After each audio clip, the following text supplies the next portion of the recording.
제15장 시련의 상처. 벌써 몇 번째 산 아랫길을 오가는 것인지 모른다. 마침내 월이는 호반로 갓길 위에 올라서서 마주 보이는 호수로 시선을 던진다. 길 끝에서 호반로 양쪽을 바라보면 오른쪽 읍내 방향은 은행나무 가로수 뒤로 급하게 휘어져 묻혀버리고 왼쪽 청남대 방향도 직선으로 달리다 어둠 속으로 아득히 지워지고 만다. 정기진료를 받으러 병원에 갔을 때 월이는 의사에게 자신이 겪고 있는 강박증과 불면증에 대해 털어놓았다. 환청이 들리기도 하고 환영도 보인다고. 월이는 의사의 지시에 따라 간호사가 내민 수십 문항의 질문지를 읽고 시험 치듯 답안을 작성했다. 의사는 지난번 검사한 갑상선 수치가 정상으로 회복되었다고 말하면서도 밝은 얼굴이 아니었다. 약을 드시면 좋아지실 겁니다. 의지가 강하신 분이니까 걱정은 하지 않지만 약은 꼭 챙겨 드셔야 합니다. 하지만 월이는 며칠 전부터 약 복용을 중단하고 먹지 않고 있다. 약을 먹고 나면 시도 때도 없이 졸음이 몰려오는 것도 문제지만 정신이 막지 않고 안개 낀 듯 흐려지기 때문이다. 차라리 환청과 환영을 존재의 일부로 받아들이는 게 나을 것 같다. 하늘로 시선을 돌리자 몇 개의 별들이 말을 걸어온다. 그러나 수직으로 하강하는 별들의 음성은 지상에 도달하지 못하고 사멸한다. 청강과 이 길을 걸을 때는 별과의 소통 부재 따위는 없었다. 청강은 온몸으로 별의 음성을, 사멸해버린 별의 소리를 척척 해독해냈던 것이다. 그러고 보면 청강은, 향기로운 청강의 몸은 별들의 언어를 자동으로 번역해주는 동시통역기였던 셈이다. 어둠 속 호수가 두려워지는 것은 걸어 들어오라고, 어서 걸어 들어와 편히 누우라고 부추기는 목소리 때문이 아니다. 그것은 청강과의 소통 부재 탓이다. 사랑을 잃어버린 남자는 목숨까지도 버려야 할지 모른다.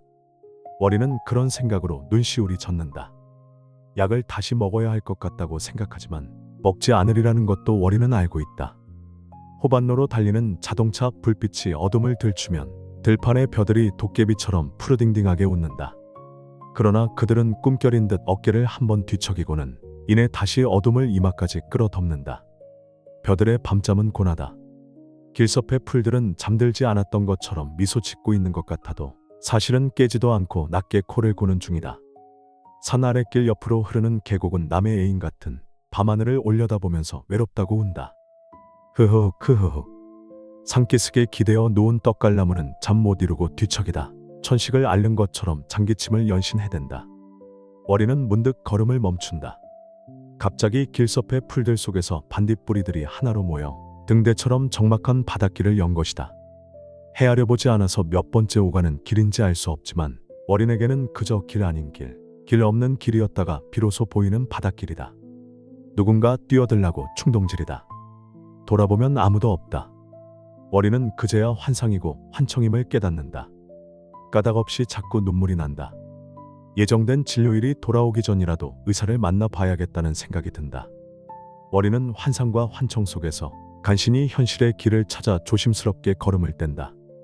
발바닥으로 아스팔트의 촉감이 전해진다. 월이는 그제야 자신이 맨발임을 깨닫는다. 월인이 의사를 만나 부작용이 적은 약으로 바꿔달라고 해야겠다 다짐하는데 위로의 음성처럼 어렸을 때의 기억이 떠오른다. 아직 어린 읽고 있던 책을 방바닥에 던져버린다. 이가 빠진 동그라미가 마침내 자신에게 꼭 맞는 조각을 찾은 뒤에 노래를 부르지 못하게 되는 것 때문에 화가 난 것이다. 게다가 이가 꼭 맞는 조각을 내려놓고 또 다른 조각을 찾아 나서는 모습은 절망적이었다. 마음으로는 듣지 못하는 멍청한 동그라미였어. 무슨 노래가 더 필요해? 이가 꼭 맞는 것만큼 아름다운 노래가 어디 있다고. 이가 맞지 않으면 또 어때서? 함께 할 수 있다면 그것으로 행복일 텐데. 도대체 작가는 무슨 말을 하고 싶은 거지? 어린 그에게서 알 수 없는 우울을 감지한 어머니는 아버지 생신상에나 올려놓는 불고기를 해주셨다. 그러나 그는 먹지 않겠다며 고집을 피웠다. 어머니에게 투정을 부려보는 것이었다. 그는 결국 불고기 냄새에 이끌려 부엌으로 들어가서 불고기 한 점을 집어먹었다. 그리고 그만 뚜껑을 덮어야지 생각했지만 손이 멈춰지지 않았다. 그는 눈물을 뚝뚝 흘리며 불고기를 먹어치웠다. 왜 우는 건지 그 이유는 자신도 알 수 없었다. 어머니는 그가 부엌에 들어가는 것을 봐놓고도 또 불고기가 없어진 걸 알면서도 모른 척했다. 대신 다음 날 오후에 명절이라도 돌아온 것처럼 새 옷을 사오셨다. 어머니가 보기에도 한풀 죽은 어린 그가 안쓰러웠던 것이다.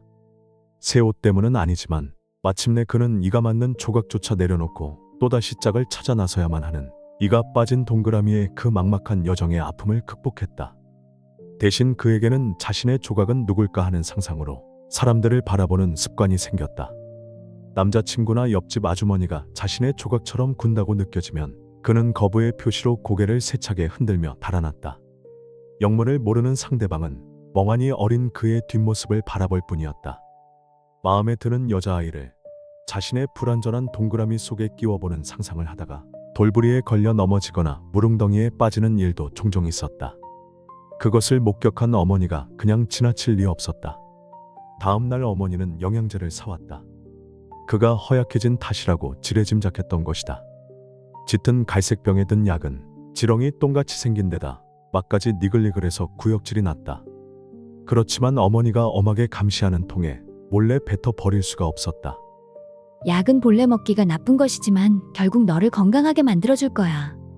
어린 그가 헛구역질을 해대며 아픈 게 아니라고, 조각을 찾아 떠나는 동그라미 때문이라고 설명과 변명을 번갈아 해도 소용없었다. 그 무렵이었다. 그는 어머니와 함께 어쩌면 어머니의 손에 이끌려 길을 가다가 한 여인과 마주쳤다. 그 여인을 한 번도 본 적은 없었다. 하지만 직감으로 다리 건너 방이 많은 집에 새들어 산다는 걸 알 수 있었다. 어린 그는 그 여인의 미소와 마주치는 순간 심한 어지럼증으로 비틀거렸다. 사실 그 여인은 어머니에게 인사를 하고 나서 그를 쳐다보며 웃었던 것뿐이었다. 다행히 그는 어머니의 치맛자락을 붙들고 간신히 버틸 수 있었다. 그 여인은 어머니와 대화를 나누는 중에도 그를 보며 쉼없이 웃어 보였다. 마침내 헤어지려 할 때 그 여인이 그를 향해 의미심장한 눈웃음을 던졌다. 왕자님, 제가 왕자님의 조각이에요. 어린 그는 그 여인의 눈웃음을 그렇게 해석했다. 그 여인은 아쉬운 듯, 혹은 어린 그가 알아차리지 못했다고 생각한 듯 고개를 돌려 다시 한번 뜨거운 눈웃음을 던졌다. 제가 왕자님의 조각이라고요. 여인의 눈웃음을 가슴 언저리에 맞은 그는 의식을 잃고 어머니의 발등 위에 풀썩 쓰러졌다. 어머니의 치맛자락을 꼭 붙들었지만 소용이 없었다. 더 불행한 일은 이내 의식이 돌아왔다는 것이다. 하지만 창피해서 일어날 수가 없었다. 그는 실신한 척 실눈을 뜨고 여인의 치마 아래로 곧게 뻗은 다리를 바라보고 있었다. 그것은 맑고 깊은 호수 같았다. 아니, 호수의 수면 위로 자란 신비한 나무 같기도 했다. 동혁아, 장동혁. 어머니는 그를 흔들어 보다가 들쳐업었다. 몸이 많이 허약한가 봐요. 여인이 걱정스럽게 물었다. 영양제를 먹이는데 별 효과가 없나 봐. 어머니는 등에 업힌 동혁의 엉덩이를 방정맞게 두드려댔다. 아휴, 귀여운 왕자님께서 이렇게 허약해서 어쩌나. 속상하시겠어요. 여인은 어머니의 등에 엎드린 어린 그의 볼을 쓰다듬었다. 그날 오후 긴 낮잠에서 깨어난 그는 흔들리는 땅을 밟으며 집을 나섰다. 속이 울렁거렸고 자신의 긴 그림자가 앞을 막았었지만 흐흐 웃음을 흘리며 개천을 건너려고 다리 위로 올라섰다. 자전거를 타거나 술 취한 채 좁은 다리를 건너다가 추락하는 사람을 종종 본 적이 있었기 때문에 그는 순간 겁을 집어먹었다. 그렇지만 포기할 수는 없었다. 그는 이내 용기를 내어 흐느적 다리를 건넜다. 누구니? 등 뒤에서 낯익은 여자의 목소리가 들렸다. 무슨 일론가 어머니를 만나러 종종 집에 왔던 여자였다. 어머, 주인집 아들이잖아. 혼자 왔니? 여기까지 왔으니까 들어가자. 누나가 맛있는 과자 줄게. 엄마한테는 여기 왔단 소린 하지 마라. 그는 여자의 손에 이끌려 마당으로 들어섰다. 여자에게서는 비누 냄새와 담배 냄새가 섞여났다. 눈웃음으로 그의 가슴을 멍들게 했던, 아니 어린 그를 기절시켰던 그 여인은 치마를 허벅지까지 걷어 올리고 마루에 앉아서 화장을 하고 있었다. 귀여운 왕자님이 여긴 어쩐 일이야? 지금은 괜찮니? 어머, 왕자님 얼굴이 하얗네. 어디 아픈 거 아니니? 그런 말도 했다. 그러나 그는 그 여인의 다리 사이에 핀 하얀 꽃을 보고 또다시 혼절하고 말았다. 그날 밤 어지럼증은 구토증으로 바뀌었다. 그는 등을 두드려주는 어머니에게 말했다. 어머니, 은우관 누나가 제 조각 같아요. 그는 어머니와 아버지가 방이 많은 그 집에 사는 여인들을 두고 운우관 애들이라고 하는 것을 언젠가 들은 기억이 떠올랐던 것이다. 그의 어머니는 깜짝 놀라서 소리쳤다. 여보, 동혁이가 이제는 헛소리까지 해요. 어린 그 아버지 등에 업혀 병원을 오갔다. 다행히 구토증은 멈췄지만 대신 열병에 시달렸다. 그리고 염소똥을 쌌다. 의사가 밝힌 그의 병명은 장티푸스였다. 그의 형은 동생이 염소가 되어가고 있다며 슬퍼했다. 어린 그 며칠 동안 부모에게 근심 걱정을 끼치고 나서야 겨우 병석에서 일어났다. 집 앞까지 다 왔는데 뒷주머니에 넣어두었던 휴대전화가 울린다. 그는 아쉽게도 위로가 되어주던 기억의 섭빠전화와 휴대전화를 꺼낸다. 장동철, 형이다. 가족 모임은 내일인데 형한테 왜 전화가 왔는지 궁금증이 먼저인다. 어쩌면 못 온다고 전화를 한 건지 모른다. 형은 그런 사람이니까. 명절 때도 이런저런 핑계로 본가에 내려오지 않고 어머니한테 전화만 겨우 하는 사람이다. 대개는 해외 출장 중이거나 비상근무라고 둘러대는데 형수는 믿지 않는 눈치다. 그래서인지 형수의 얼굴은 언제나 그늘져 보였다. 그러나 설마 아버지의 추도식 겸 어머니 칠순인데 안 올까 싶기도 하다. 소풍에 도착하니까 송현이 대리가 형이 기다리고 있는 방으로 월인을 안내한다. 형 동철이 음식을 먹고 있다가 손을 들어 보이며 웃는다. 양복 차림이 아니고 점퍼를 입고 있다. 형 동철은 월인이 앉기도 전에 직원들이 네 이름도 모르더라 하면서 웃는 얼굴이다. 우리는 관습상 어른 이름은 잘 안 쓰잖아. 그래서 아오, 태코 같은 이름을 따로 지어 불렀고. 월인은 형 동철 앞에 마주 앉아 물을 한 모금 마시면서 안간힘을 다해 우울을 몰아낸다. 억지로라도 즐거워지려고 밝은 표정을 지어 보이려 애쓴다. 우리도 그런 거야. 천강 씨 말로는 애명이래. 연애 시절부터 우리는 그 이름만 썼어. 은진 씨는 천강, 나는 월인. 사람들은 우리를 월인과 천강이라 불러. 애명을 진짜 이름으로 착각하는 사람도 있고. 형이라고 해도 오랫동안 만나보지 못한 탓인지 살짝 긴장되기도 하고 또 생각보다 형의 얼굴이 반갑다. 그래서 말이 많아진다. 우울하던 기분들이 어딘가로 숨어버리고 빛이 든 것 같은 느낌마저 든다. 애명, 그거 사전적 의미가 뭐냐? 사전엔 사랑의 이름명 그런 말 없지. 슬플 애 울명은 있더라고. 그거 슬피 온다 뭐 이런 뜻 아니냐? 사전에 나오는 뜻은 그렇지. 애명을 지어서 장검사가 슬픈 운명에 처한 것 같다. 슬피 올 이름이잖아. 그냥 호 같은 건데 비약할 건 없어. 월인은 웃는다. 그건 그렇고 장검사 얼굴이 말이 아니다. 많이 힘드나 보네. 잠을 못 자서 그래. 어머님 걱정이 크시다. 재수 씨 영영 기억을 못 찾는 거 아니냐고. 좋아지고 있어. 그러면 좋지. 내일은 못 나오지. 재수 씨 얼굴 한번 보고 싶다야. 천강 씨가 혼란스러워 할 거야. 어머니께서는 재수 씨 얼굴이라도 보시겠다고 여기서 모이자고 한 거잖아. 그러지 않으셔도 된다고 말씀드렸는데 막무가내로 밀어붙이시네. 여기서 모여도 달라지는 건 없을 텐데. 어머니 병원 계실 때 재수 씨 혼자 병간 다 했잖아. 어머닌 그게 너무 고마우신 거야. 전화 드릴 때마다 말씀하신다. 좋은 사람인데. 월인은 목이 맨다. 장검사 정말 힘들구나. 아냐. 아니긴 얼굴에 쓰여 있는데. 그런데 형이 어쩐 일로 다 왔어. 명절 때도 안 오는 사람이. 어머니 칠순인데 안 올 수 없지. 그렇다고 해도 하루씩이나 앞당겨 올 형이 아니잖아. 내가 좀 그렇게 살았지. 미안하다. 그런 소리 듣자는 건 아니고 반가워서 그렇지. 사실은 말이야. 장검사하고 상의할 일이 있어. 나한테? 그래. 나 말이야. 무슨 일인데 형답지 않게 뜸을 들여. 나 공직생활 접어야 할 것 같다. 동철은 비로소 하루 앞당겨온 이유와 그간의 사정을 월인에게 털어놓는다. 월인도 오랫동안 형수를 괴롭혀온 형의 바람기를 모르는 바 아니다. 그런데 결국 여자 때문에 공직에서 물러나야 하는 처지가 되었다는 말을 형 입으로 직접 듣게 될 줄은 몰랐다. 동철이 처음부터 자신의 이중생활에 대해 솔직하게 털어놓은 건 아니다. 처음엔 젊은 나이에 고위직에 오른 게 무슨 죄냐며 일이 터질 때마다 사정의 칼바람이 목을 겨냥하고 공무원 윤리위원회다 청문회다 뭐다 해서 툭하면 숨통을 조이는 공직생활이 이제는 정남이 떨어진다고 너스레를 떨었다. 하지만 결국엔 수년간 이중생활을 해온 것이 감찰반에 적발되어 더는 공직에 몸담고 있을 수 없게 되었고 있어 봐야 아무런 희망이 없다고 자백한다. 그렇다고 사업에 뛰어들 자신은 없고 해서 월인에게 변호사 사무실을 내자고 한다. 굵직굵직한 수임 사건은 자신이 맡아올 테니까 이름만 빌려주면 변호사 두고 할 거란다. 월이는 형이 감찰반에 적발된 사항은 비단 그뿐이 아닌 것을 짐작하고 남음이 있다. 민원인과의 잦은 룸살롱 출입, 촌지수수 등이 형의 목을 조이고 있을 것이다. 어쩌면 그 이상일지 모른다. 변호사 사무실을 내면 자신이 변호사 행세를 하고도 남을 사람이라는 것도 월이는 안다. 현직에 있을 때 형의 옷을 벗기지 못한 게 후회스럽다. 그때만 해도 아직은 청정무구였지.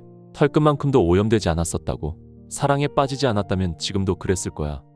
그 말을 누가 믿어. 새 살버릇 여든 간다더니. 월이는 혼잣말로 중얼거린다. 정확한 나이는 기억할 수 없다. 분명한 것은 월이는 중학생이었고 동철은 고등학생이었다. 그때만 해도 동철과 월이는 어른과 아이처럼 키 차이가 크게 났다. 동철은 월인을 비롯해서 동네 아이들 대여섯 명을 캠핑 가자고 꼬드겨서 진화 해수욕장으로 데리고 갔다. 가까이 일산 해수욕장이 있는데 굳이 거기로 간 것까지는 모르겠다. 동철은 모아둔 용돈을 털어 텐트와 코펠 등의 캠핑 장비 일체를 마련했다. 그리고 동네 아이들을 불러 모아놓고 쌀, 라면, 된장, 고추장, 양파 등등 필요하다고 생각되는 것들을 가져오게 했다. 다행인 것은 부모들이 동철이가 데리고 가는 거라서 마음이 놓인다며 기꺼이 필요한 것들을 내어주었다. 그러나 들떠서 떠들어대던 동철은 진화 해수욕장을 코앞에 두고 차멀미로 버스 뒷좌석에 누워버렸다. 캠핑장에 도착해서도 동철은 텐트를 치지 못하고 모래사장에 누워서 끙끙 앓았다. 그런데 한 무리의 여대생이 나타나자 동철은 언제 그랬냐는 듯 벌떡 일어났다. 그리고는 애들이 텐트를 잘 치고 있는데 괜히 잔소리하면서 여대생들을 힐끔거렸다. 여대생들은 텐트를 치지 못해서 난감해하고 있었다. 동철이 기회를 놓칠 리 없었다. 그는 자진해서 여대생들에게 텐트를 쳐주겠다고 나섰다. 여대생들은 못 이기는 척 동철의 도움을 받았다. 간간히 헤매기는 했지만 동철은 텐트를 치는데 성공했다. 어디서 주워들은 풍월인지 텐트 주변에 그럴듯하게 고랑도 팠다. 그러고 나서 동철은 느닷없이 여학생들에게 담배를 달라고 했다. 여대생들은 무슨 소리냐는 듯 생뚱맞은 표정을 지었다. 하지만 망설이던 한 여대생이 가방 속에서 담배를 꺼내 동철에게 주었다. 동철은 먼저 담배 한 개비를 빼서 자신의 입에 물고 불을 붙였다. 그러나 연기를 들이마시다가 기침을 하는 바람에 담배 못 피운다는 걸 들키고 말았다. 그렇지만 동철은 전혀 기죽지 않고 능청을 떨며 뱀이나 해충을 막아야 한다며 담배를 부숴서 텐트 주위에 뿌렸다. 동철은 여대생들에게 자신을 명문대에 다니는 대학생이라고 소개했다. 동철은 당시에 벌써 지금처럼 키가 컸기 때문에 여대생들은 의심하지 않았다. 또 필요 이상으로 영어를 구사해서 월인의 미간을 찌푸리게 했다. 하지만 여대생들에게는 먹혀드는 것 같았다. 그것으로 성이 차지 않았는지 동철은 과일을 깎거나 찌개를 끓이면서도 심지어 돌을 던지면서까지 뉴턴과 아인슈타인, 호킹을 들먹였다. 그리고 만류 인력에서 상대성이론, 양자역학, 미적분 등등을 입에 올리며 명문 대생임을 입증하려고 갖은 애를 썼다. 동철이 떠벌린 것들은 정기구독하고 있는 과학 잡지에서 읽은 것들로 월인도 대부분 알고 있는 내용이었다. 하지만 여대생들은 완전히 속아 넘어가는 듯 보였고 간간히 미소 지으며 동철의 이야기에 귀를 기울였다. 그러나 여대생들의 마음을 전적으로 사로잡았던 것은 동철의 감상 어린 하모니카 연주였다. 동철이 뒷주머니에서 하모니카를 꺼내 서마기를 불기 시작하자 여대생들은 그대로 동철에게 빠져드는 눈치였다. 어쨌거나 나중에 그 대학에 들어가긴 했지만 동철이 대학생이라는 건 당시로서는 터무니없는 거짓말이었다. 동철의 대학생 행세는 거기서 그치지 않았다. 동철은 여대생들과 함께 해변에 나가 술을 마시고 해변 나이트 클럽에까지 따라갔다가 새벽에야 돌아왔다. 어쩐 일인지 여대생들은 동철을 오빠처럼 따르고 의지하고 있었다. 월이는 새벽에야 돌아온 동철을 소나무 숲 가운데로 데리고 가서 정강이를 걷어찼다. 그리고 거짓말을 그만두라고 형에게 명령했다. 그러나 동철은 술 냄새를 풍기며 능청스럽게 웃었다. 너를 대학생이라고 말해주고 싶었지만 너한테서는 아직 전내가 나는 걸 난들 어쩌겠냐. 넌 아직 키도 작잖아. 어서 형보다 더 커야지. 지금은 월인이 동철보다 키가 좀 더 크지만 당시만 해도 월이는 교실 맨 앞자리에 앉을 정도로 키가 작았던 것이다. 동철의 만행을 더 두고 볼 수 없던 월이는 그가 여대생 중 하나와 나란히 물을 뜨러 갔을 때 버스를 타고 집으로 와버렸다. 어머니께서 왜 혼자 왔느냐고 물었다. 월이는 그냥 지루하고 재미없었다고 둘러댔다. 동철은 무려 일주일이나 더 지나 해수욕장에서 지낸 뒤에 새까맣게 타서 돌아왔다. 월이는 그렇게 모든 것이 다 끝난 줄 알았다. 하지만 그의 가을의 동철의 사기 행각은 들통이 나고 말았다. 동철과 함께 이른 아침부터 물을 들어갔던 그 여대생이 찾아왔던 것이다. 동철은 가방을 싸들고 독서실로 도망가 버렸다. 그녀는 돌아가지 않고 기다렸다가 어머니를 만나서 임신 사실을 털어놓았다. 그녀도 여대생이 아니라 섬유공장에 다니는 야간 고등학생임이 어머니의 추궁으로 드러났다. 어머니는 20살쯤 된 늦깎이 여고생을 산부인과에 데리고 가서 중절 수술을 받게 했다. 늦깎이 여고생의 본명은 수진이가 아니라 명숙이라는 것도 자연스럽게 밝혀졌다. 어머니는 그 가짜 여대생을 위로하기 위해 자신의 중절 경험을 털어놓기도 했다. 그때 월이는 그렇게 한 사람이 태어날 수도 사라져버릴 수도 있다는 것에 적지 않은 충격을 받았었다. 어머니의 뱃속에서 지워져 버린 생명이 자신일 수도 있다는 생각이 며칠 동안 머릿속을 떠나지 않았던 것이다. 명숙이 누나가 어머니의 보살핌을 받으며 사나울 정도 몸조리를 하는 동안 형 동철은 집에 들어오지 못하고 독서실에서 지냈다. 명숙이 누나가 공장 기숙사로 돌아가던 날 월이는 형 대신 사과했다. 그날 해수욕장에서 형이 고등학생이라는 걸 말해주지 않아서 죄송해요. 형이 미안하다고 전해달래요. 내 잘못이지 뭐. 명숙 누나, 그녀의 눈가를 적시던 물기를 월이는 지금도 기억한다. 그것은 첫 경험을 치른 처녀의 쓰디쓴 패배의식이었고 벗어날 수 없는 자신의 운명에 대한 성찰로 읽혔다. 월이는 성장하면서 슬픔으로 가득하던 그녀의 얼굴과 쓸쓸하게 돌아서던 그녀의 뒷모습을 그렇게 해석해냈다. 그 여자는 정리했어? 월인의 생각은 형의 다른 여자에게 미쳤다. 정리할 수 있었으면 내가 이렇게 됐겠냐. 애라도 있는 거야, 형. 응. 정말이야. 그래, 2돌 지났어. 그러니 장검사, 너도 그 여자 하지 말고 형수라고 해. 동철은 맥주를 따라 마신다. 고맙다. 형은 하나인데 형수를 둘씩이나 만들어줘서. 형을 세상에 다시 없는 죄를 지은 사람처럼 보지 마. 막말로 좀 있는 놈들 치고 애처 반거느린 놈 있으면 나와보라고 해. 조선시대든 로마시대든 동서양을 막론하고 있는 놈들은 애첩을 거느려 왔잖아. 요즘도 드러내지 못할 뿐이지 달라진 건 없어. 장검사가 그런 사실을 모를 리 없지만. 형은 언제나 그 모양이냐. 월인도 다 아는 사실이다. 월인이 공직 생활을 그만두고 다녔던 회사 법무법인 대표는 드러내놓고 애첩의 아파트를 드나들었고 심지어 그곳으로 월인을 불러들이기도 했다. 예순이 가까운 대표의 애인은 30도 채 안 된 여자였다. 장검사가 좀 유별나지. 어쨌든 오늘 작은 형수 한번 만나볼래? 데리고 왔어, 여길. 지금 근처 모텔에 있어. 어쩌려고. 내일 형수도 오고 얘들도 올 텐데. 내일 가족 모임을 난장판으로 만들 작정이야. 그러니까 네가 가서 형수를 달래. 달래다니. 네 작은 형수는 우리 식구들에게 인정받고 싶어해. 자기도 엄연히 며느리니까 어머니 칠순 모임에도 아버지 추도식에도 참석하겠다고 그래. 2 사람 다 정신이 나갔다. 그러니까 너라도 좀 만나줘. 그러면 마음이 좀 가라앉을 거 아냐. 나하고 산지가 벌써 몇 년인데 우리 식구들은 코빼기도 못 봤으니 자기 딴엔 좀 그런가 보더라. 오라고 전화한다. 동철은 휴대전화를 찾느라 주머니를 더듬는다. 여기선 안 돼. 모임 장소인데다가 우리 직원들이 뭘 하겠어. 월이는 형의 부탁을 거절하지 못하고 근처에 있는 카페에서 작은 형수 수미를 만난다. 그 여자 때문에 어머니의 칠순 잔치를 망칠 수 없는 노릇이기도 하다. 작은 형수 수미는 20대 후반 정도로 생각보다 어리다. 그래서인지 수미를 보는 순간 월인의 머릿속에 중절 수술을 받고 와서 어머니의 간호를 받던 명숙이 누나의 얼굴이 떠오른다. 명숙 누나와 같은 여자라는 생각이 든 건 순전히 월인의 착각일 것이다. 냉정히 분석해보면 2 사람은 닮은 구석이 있기는커녕 완전히 다른 부류라는 것이 명백해진다. 명숙이 누나는 예쁘긴 해도 시골스러운 데가 있고 가진 것도 배운 것도 없어 섬유공장에 다녔다. 그녀는 삶을 경멸하며 살다가 자신에게는 운명을 바꿔줄 왕자나 다름없는 공직자의 아들과 스캔들을 일으키는 데는 성공했다. 그러나 나이 차이와 환경을 극복하지 못하고 결국은 버림받는 비운을 겪는 것으로 그쳤다.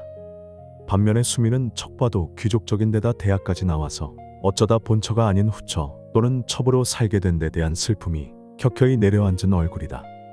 형이 아무리 전도유망한 공직자라고 해도 이제는 그런 기대마저 바로 자신으로 인해 깨진 바가지가 되었다고 생각할 것이다. 그러니까 같은 삶이어도 격이 다르고 슬픔의 격 또한 천양지차인 것이다.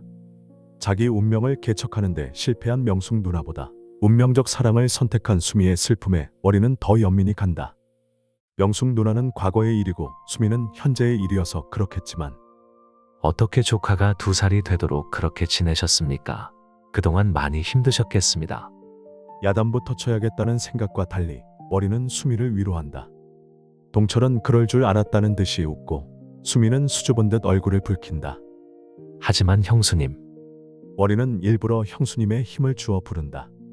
내일 행사에 형수님이 가족 앞에 나서는 것은 좋은 생각이 아닙니다. 물론 형수님도 속상해서 형한테 투정 부리시는 거겠지만 이해해 주셔서 고마워요. 수미의 눈에서 눈물이 주르륵 흘러내린다. 그런 거였어? 난 당신이 너무 세게 나오니까 겁먹었지. 수미의 눈물을 닦아주는 동철이 능청스럽다. 월이는 카페에서 나오면서 명숙이 누나의 마지막 눈물을 떠올린다. 격은 천양지차인데 왠지 두 여자의 눈물은 다르지 않다는 생각이 든다. 내가 형 같은 사람 혼내주려고 검사가 됐었는데 검사보다는 변호사가 장검사 적성에 잘 맞는다는 걸 형은 진작부터 알고 있었다. 언제적 검사인데 자꾸 검사 그래. 그럼 전검사 그러냐? 앞으론 검사란 소린 빼. 현직 검사가 아닌데 그러는 건 사기고 괜한 과시야. 어쨌든 오늘 일은 고맙다. 장검사. 전직이든 현직이든 나는 내 동생을 검사라고 부르는 게 좋다. 권력의 냄새가 나잖아. 동철은 수미의 어깨를 감싸 안고 모텔로 향하면서 수지청 직무어, 인지찰 직무도 라고 혼잣말로 내뱉는다.